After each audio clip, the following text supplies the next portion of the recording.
Olá, meus irmãos, a paz do Senhor. Estamos aqui novamente para continuar os estudos da Palavra do Senhor, que fazemos todas as terças-feiras. Hoje, antes de começar a ministração desta terça-feira, 9 de fevereiro de 2021, eu gostaria de me reportar antes a um fato interessante e de grande alegria nossa igreja, é que com a dificuldade proposta e imposta aí pela pandemia, tivemos muitos problemas para conseguir manter nosso compromisso missionário com a África. E para a glória do Senhor, ontem fizemos a remessa do nosso compromisso. E quando isso ocorre para nós é uma alegria muito grande, porque trabalhamos e mantemos a ajuda missionária, não porque nos sobra recursos financeiros, mas por causa do nosso compromisso, nossa maneira de entender pelo Espírito de Deus que a igreja precisa ser uma igreja missionária. E nestes longos anos, Deus tem nos dado graça para isso. A igreja aqui do Guará 2 tem sido muito solícita nessa área. E além de muitas igrejas que abrimos no território nacional e estão mantidas, fundadas por esta igreja aqui, muitas delas hoje já têm igrejas também ligadas a elas. Além disso, nós também temos nosso compromisso com missões fora das fronteiras do Brasil. E com a dificuldade da igreja se reunir, imagina os irmãos como ficou difícil para levantar recursos, para envolver o povo, porque o trabalho missionário não deve ser uma coisa simplesmente retirada dos cofres da igreja, das entradas normais da igreja, mas é preciso que seja um trabalho de envolvimento de toda a igreja. E isso se faz através de participação. Temos um culto X do mês e tudo, como vocês sabem, mas com a dificuldade de nos reunir, com a dificuldade de congraçamento e tudo isso ficou muito difícil. Ontem nós fizemos nossa remessa através do responsável por esse trabalho, que é o presbítero Paulo Sérgio, através daquele carnezinho distribuído para voluntariamente os que quiserem se envolver com o trabalho missionário diretamente, uma pequena contribuição, mas que seja sempre constante. Fizemos a remessa. Graças a Deus, a remessa para a África foi feita ontem, através da nossa parceira, que é a responsável pela abertura do trabalho, que é a Agência Missionária AMID. Estamos há muitos anos nessa parceria. Portanto, a minha alegria é muito grande em poder compartilhar com a igreja nesse aspecto. Continue, irmãos. É um trabalho que não pode faltar. Nas páginas do Novo Testamento, na história da igreja, nós percebemos claramente o envolvimento da igreja com missões. Com expansão do Evangelho para outras fronteiras. De modo que eu espero que sempre vocês possam corresponder e dando a sua oferta diretamente para o trabalho missionário, que é de responsabilidade de todos nós, mas o encargo deste ano está com o presbítero Paulo Sérgio. Então procure, se você ainda não se filiou a esse trabalho específico, procure o Paulo Sérgio para que possa fazer isso e a gente possa estender nossos trabalhos missionários. Sempre que fizermos as remessas, eu me reportarei aqui para vocês. Nosso compromisso hoje é de $300 para missões, e isso foi feito ontem e eu fico muito feliz. Deus abençoe, irmão. Continue firme nesse propósito. É nossa missão avançar, não somente no Brasil, mas avançar à luz do que diz o texto em Atos, no capítulo 8, nós vamos encontrar a igreja avançando tanto quanto em cumprindo a promessa do Senhor e o ide do Senhor, tanto em Jerusalém como em toda a Judéia e Samaria e até os confins da terra. A igreja que mantém esse trabalho é uma igreja viva, uma igreja que está olhando para o reino de Deus como um todo. Fico feliz com isso. Agora, hoje vamos dar prosseguimento ao nosso estudo que estamos fazendo sobre os instrumentos bíblicos de avivamento para o povo de Deus. Na terça-feira passada, nós vimos que a palavra de Deus, a oração e a confissão de pecados são instrumentos que foram usados no passado pela igreja para avivamento. Sempre que o povo orava, sempre que o povo confessava seus pecados, e sempre que o povo dava atenção à palavra de Deus, a igreja se despertava, a igreja se avivava, o povo de Israel se avivava, mesmo antes da igreja ser estabelecida. Isso tudo mostra que há uma continuidade, há um desejo do Senhor de nos mantermos avivados, nos mantermos vivos. Vamos continuar falando sobre isso, dando destaques para essa questão de avivamento, porque o avivamento é uma necessidade. Com o passar dos anos, nós podemos considerar que o avivamento é tão necessário como podemos observar uma brasa vermelhinha, viva, quente, queimando, mas com o passar do tempo ela começa a ficar meio branca, ainda está acesa, mas começa a criar um pó branco, uma cinza branca por cima daquela chama vermelha do fogo daquela brasa. E se não for avivada, se não for assoprada para que o fogo se reative, daí a pouco nós teremos no lugar da brasa um carvão apagado. Isso é perigoso demais. Então o avivamento faz parte da história da igreja. E eu me lembro que o profeta Abacuque fez uma petição a Deus interessante, diz: Senhor, aviva a tua obra no meio dos séculos, através dos séculos, e no meio dos séculos a notifica. Então, avivar faz parte da nossa realidade, né? Não há povo nenhum que seja tão fiel, tão forte, tão constante, que não precise passar por avivamentos. É necessário.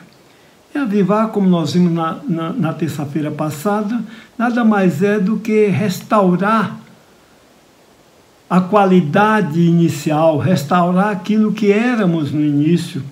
A igreja, quando se aviva, simplesmente restaura a sua condição, a sua prática de convivência com a palavra do Senhor, de convivência com a oração e de consciência limpa de que precisa estar sempre revendo os seus conceitos de vida perante o Senhor. Isso é avivamento. Hoje vamos ver mais um instrumento de avivamento do povo de Deus nas Escrituras Sagradas. É avivamento através do jejum. Jejum. histórico, bíblico, real, vivido por crentes mais antigos, vivido por crentes novos, atuais, ainda hoje. E vale a pena olharmos alguns textos da palavra do Senhor sobre o jejum como um instrumento de avivamento. Veja bem que nós não estamos aqui colocando estas práticas como prática de salvação ou como prática de conversão. Isso tudo é para quem já está convertido, para quem já está salvo em Cristo e precisa manter sua produção, precisa manter a sua função, não pode perder o seu foco, o seu ideal que recebeu um dia no primeiro amor. Então o avivamento é justamente isso, é restaurar essa qualidade que a igreja sempre teve, uma igreja que avançava, uma igreja que quando se reunia se alegrava, uma igreja que quando orava as coisas aconteciam. E é isso, avivamento é isso. Uma igreja que saía para buscar as almas, tudo isso é avivamento. E nós precisamos manter firmes esses propósitos para não perdermos o foco da nossa existência. E hoje o que eu gostaria de ver com vocês, alguns textos aqui, caminhando paulatinamente, com muito temor e tremor diante da palavra do Senhor, mas que o Senhor nos dê graça para reavivar nossos conceitos, nossas práticas, que a igreja do Senhor aqui, onde servimos, possa ser uma igreja que não perca o foco, mas que mantenha-se na esperança da vida eterna. Porque de nada vale conseguirmos tudo aqui e no final perdermos a característica que nos garantirá estar em pé no dia da vinda do Filho do Homem. Vamos ver o primeiro texto. Marcos, capítulo 2, versículos 19 e 20. E Jesus disse-lhes: pode, porventura, os filhos das bodas jejuar enquanto está com eles o esposo? Enquanto tem consigo o esposo, não pode jejuar. Mas dias virão em que lhes será tirado o esposo, e então jejuarão naqueles dias. Essa palavra do Senhor Jesus Cristo. Quando alguém o interrogou, o indagou, por que os discípulos de João jejuam e os teus não jejuam? Era uma prática do judeu jejuar. E quando alguém percebeu que não existia assim um dia X em que a igreja, nos dias de Jesus, os discípulos que acompanhavam a Jesus faziam movimentos de jejum, então indagaram o Senhor com essa pergunta. E aí Jesus, na sua profunda sabedoria, disse: como pode jejuar em plena festa, quando o esposo está presente, quando o noivo está presente? Como pode jejuar? E então Jesus estava deixando claro que jejum diz respeito a quebrantamento. Jejum é diferente de uma festa de alegria, de uma festa de opulência. Não, jejum diz respeito a quebrantamento, diz respeito à contemplação, diz respeito à renúncia de alguns pontos que, muito embora não sejam pecaminosos, mas são pontos aprazíveis desta vida e que às vezes abrimos mão quando estamos na prática do jejum. E Jesus então disse: quando lhes tirarem o noivo, então jejuareis. E é isso mesmo que nós estamos vivendo hoje. Por essa colocação de Jesus, eu creio que ele estava esperando que a igreja entendesse que ele não iria ficar sempre com a igreja fisicamente presente ali, como estava naqueles dias, mas que dias viriam em que ele seria tirado, e aí sim a igreja deveria jejuar. Foi a colocação dele. Com isso, chegamos à conclusão que os dias que estamos vivendo hoje são justamente os dias em que estamos depois que foi tirado a presença do Senhor fisicamente da igreja, da terra. Jesus subiu ao céu e fisicamente não estava mais com a igreja. E então, a partir daí, começa o período que Jesus estava tendo em mente quando fez essa declaração. Hoje vivemos o período em que o Senhor Jesus espera que a igreja pratique o jejum.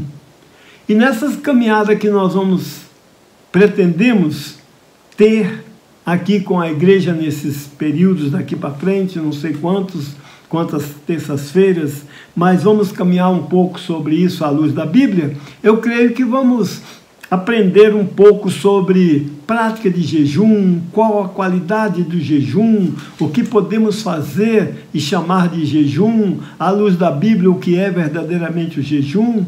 Tudo isso vamos fazer longe de chegarmos a um doutorado sobre jejum ou a qualquer coisa dessa natureza, mas apenas fortalecer mais esta ideia de que a igreja precisa andar por estas vias que Jesus deixou claro para os seus apóstolos.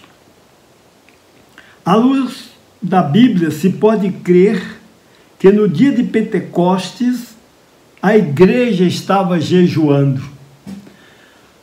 Primeira história o primeiro tópico da história da igreja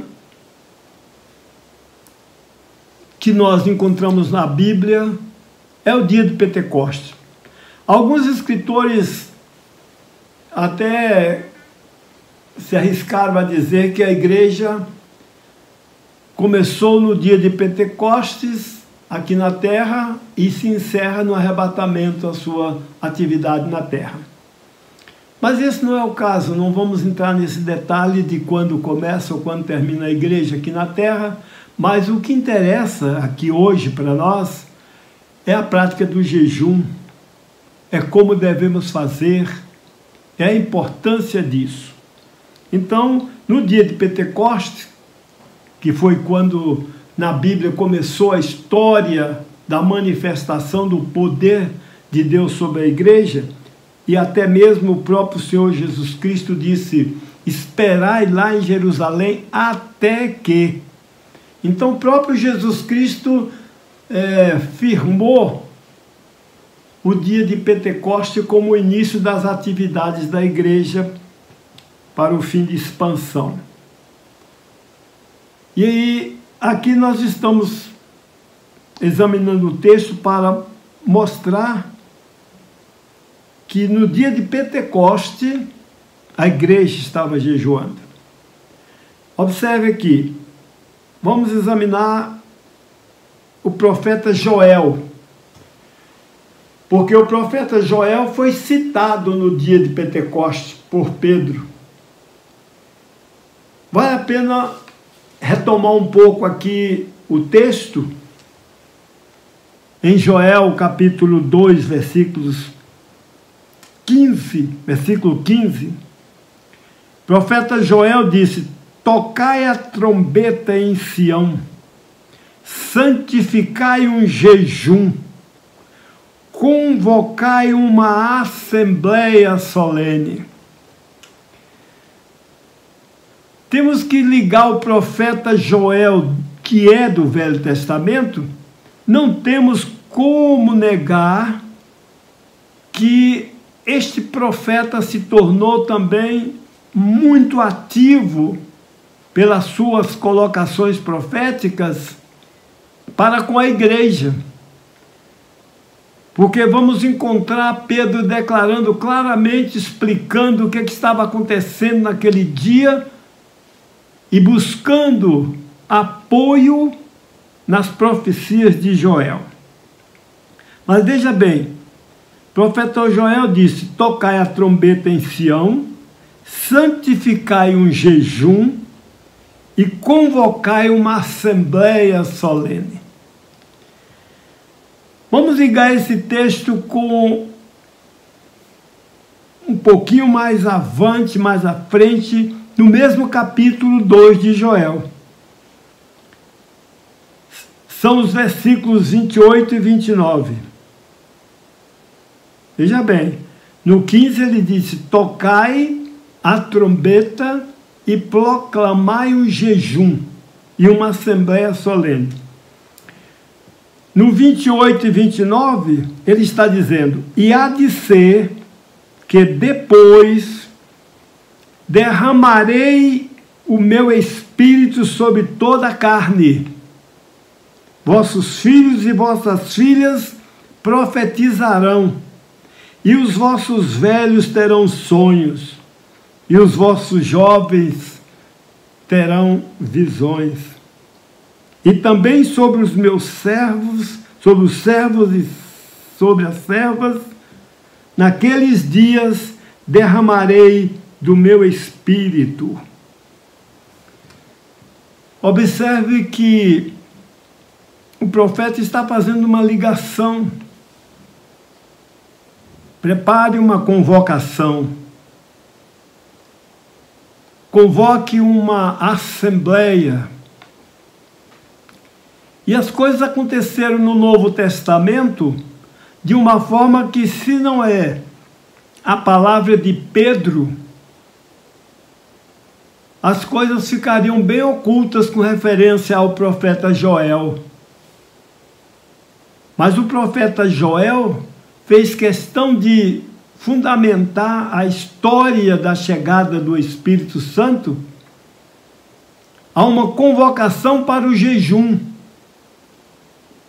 Depois disso, depois daqueles dias, e acontecerá que depois derramarei do meu espírito sobre toda a carne. E aí nós percebemos que isso aconteceu no dia de Pentecoste, quando o Espírito Santo realmente foi derramado.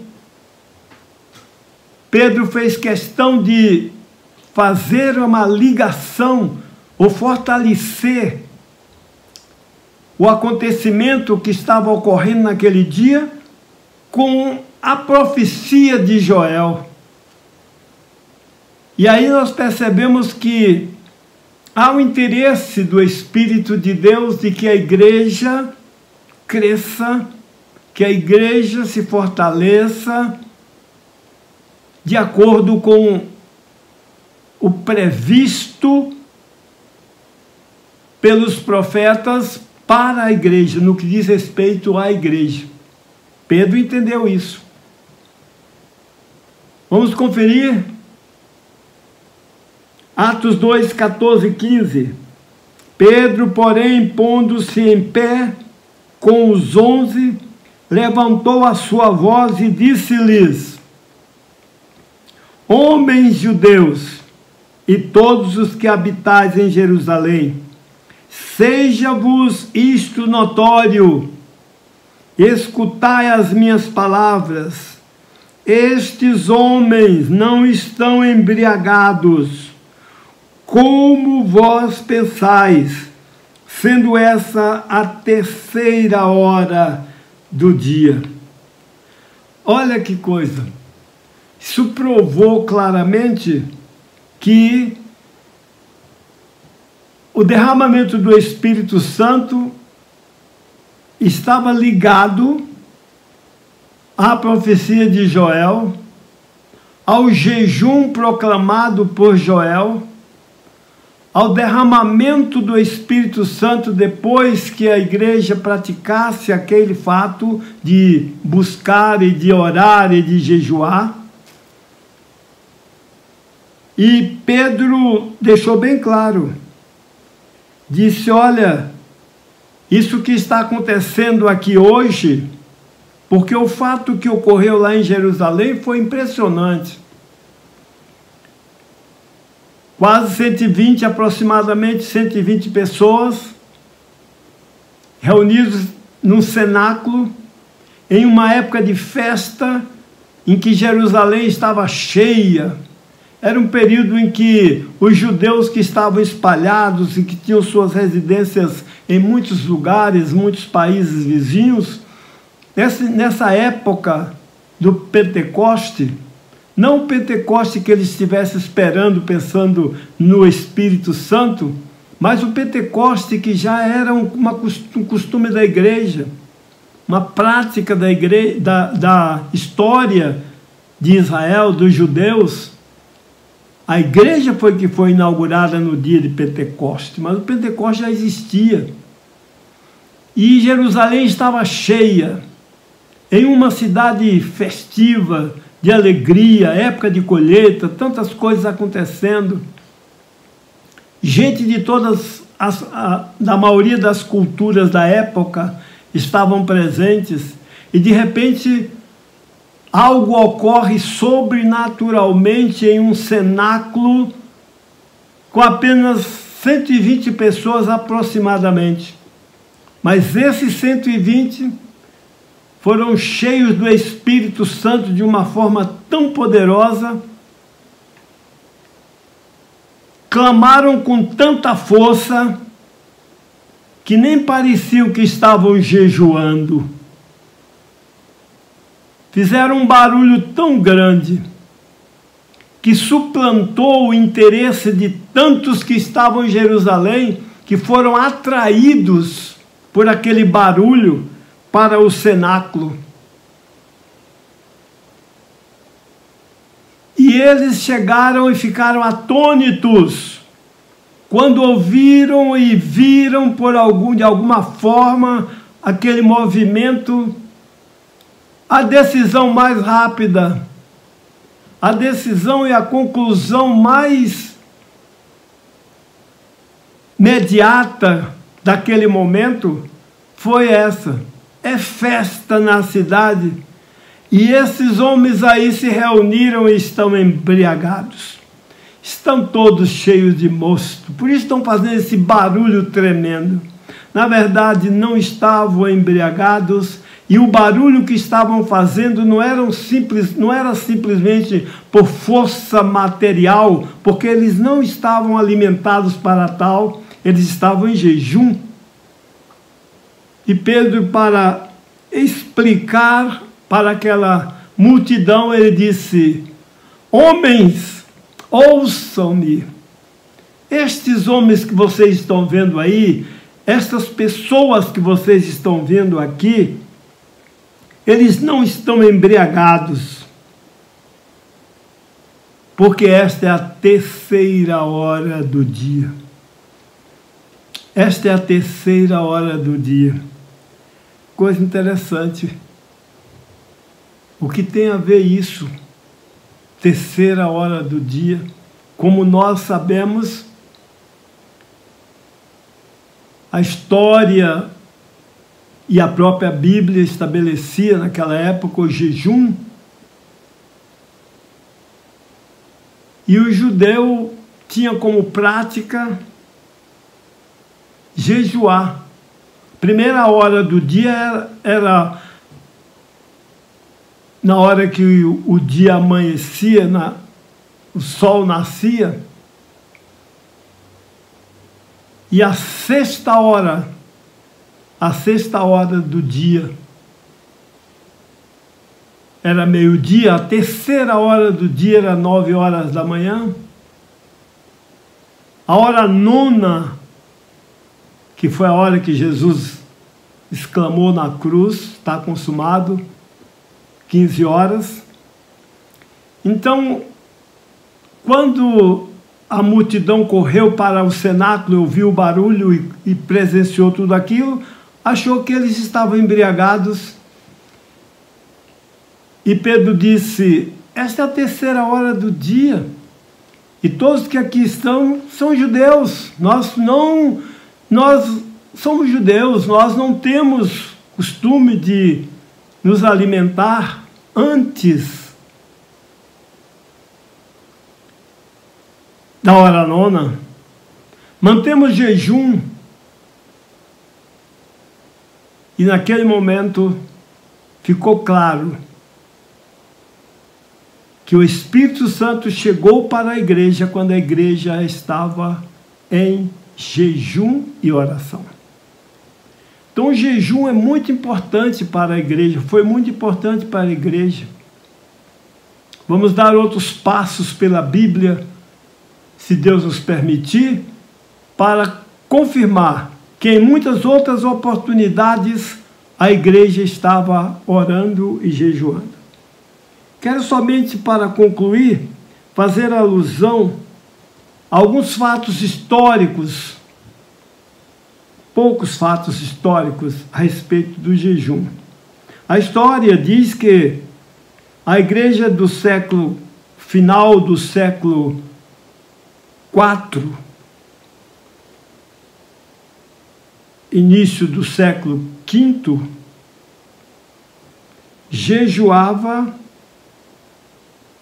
até as 3 horas da tarde, nos dias que iam participar da ceia do Senhor. Interessante, hein? O dia de participação da ceia do Senhor é um dia de festa, dia de comunhão, um dia de expressão de alegria espiritual. A igreja, segundo esse fato histórico, tinha o costume de fazer isso jejuando. Nos meus anos de crente, que pela misericórdia de Deus me converti, aceitei Jesus como Senhor da minha vida, nos idos de 1960. Então já veja aí que tem hora já, né? Tem um bom tempo. E eu me lembro naquela época que os dias de ceia, o dia que antecedia o dia da ceia, era um dia de muita consagração, de muita busca, de muita oração, de jejum. Isso acabou porque, como é próprio das coisas humanas, pegou um rumo, aquela prática de preparação para a ceia tomou um rumo estranho. Porque naquele dia se tornou um dia de conserto, dia de irmão pedir perdão um para o outro e preparar porque a ceia estava chegando e precisava. E aí criou-se ali uma prática não bíblica de que tudo que acontecesse na igreja não podia passar sem consertar no dia da ceia. E isso não está na Bíblia. Não está na Bíblia que a gente deve deixar nossas mazelas para serem consertadas num dia que antecede a ceia. Não. O dia de preparação para a ceia nunca devia ter acabado na história da igreja dos últimos dias, dos últimos anos, da minha igreja, né? De 61 para cá. Não devia ter acabado. Mas acabou. Porque a preparação para a ceia não é a preparação no sentido de nos livrar de pecados, confessar pecado, rejeitar consertar nossos erros com o irmão. Isso não deve ser acumulado para o dia da ceia. Isso deve acontecer na hora, sempre, o mais rápido possível deve acontecer. Mas o dia de preparação para a ceia é um dia de busca do Espírito de Deus, um dia de avivamento, um dia que devemos nos preparar para que esse dia seja um dia de efusão espiritual na nossa reunião. Isso eu creio que deve acontecer. E fico até feliz, porque com essa pandemia que nós estamos vivendo aí, mesmo que eu não estou podendo participar diretamente, mas estou acompanhando e vendo que a nossa igreja, aos sábados que antecedem a ceia, tem se reunido para orar, para jejuar, para consagrar nas manhãs de sábado, que é a nossa ceia num domingo, e isso está sendo prática atualmente no meio da pandemia, porque como o esfriamento por causa da pandemia se tornou visível, como todos nós sabemos, esfriamento gerado pela ausência, pela máscara, por tantas coisas, pelo distanciamento, muitos até afastaram da congregação. Então, por causa disso, os responsáveis, os dirigentes atuais tomam a decisão de buscar através de uma preparação espiritual. Por quê? Porque a história bíblica mostra que quando nos afastamos, quando não sentimos muita alegria nas nossas reuniões, não é que estamos perdidos, não é que acabou a história da igreja, não é que Deus nos desamparou, nós é que precisamos buscar um avivamento. Faz muito bem aqueles que estão recorrendo hoje a esse instrumento de buscar o Senhor com mais especificidade, com mais dedicação, exclusividade, no dia que antecede a ceia.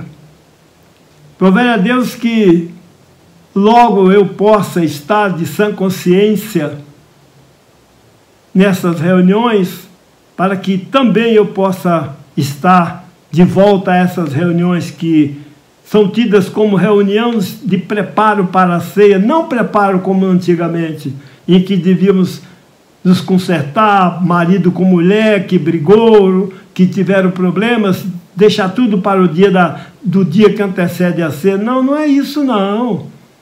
Mas é que possamos naquele dia buscar o Senhor com mais profundidade, com mais dedicação, e isso com jejum e oração.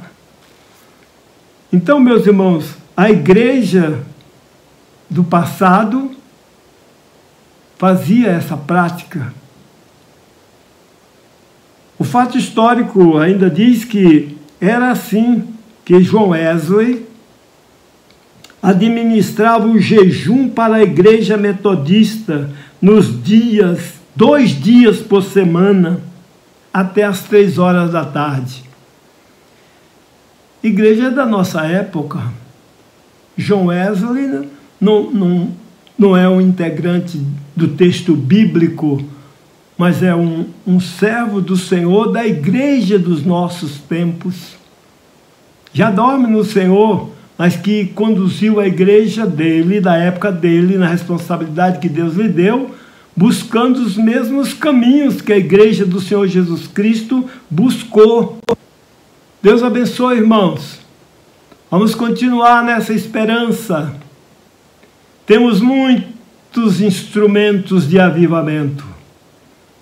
Não precisamos ficar decepcionados com nada, porque nada nos separa do amor de Deus. Nada. O Senhor é a nossa vitória, a nossa força. E a oração, a confissão, o jejum, estes instrumentos nos renovam como renovou a igreja do passado. A igreja do passado precisava de reavivamento, nós também precisamos. Sede fortes, Deus abençoe.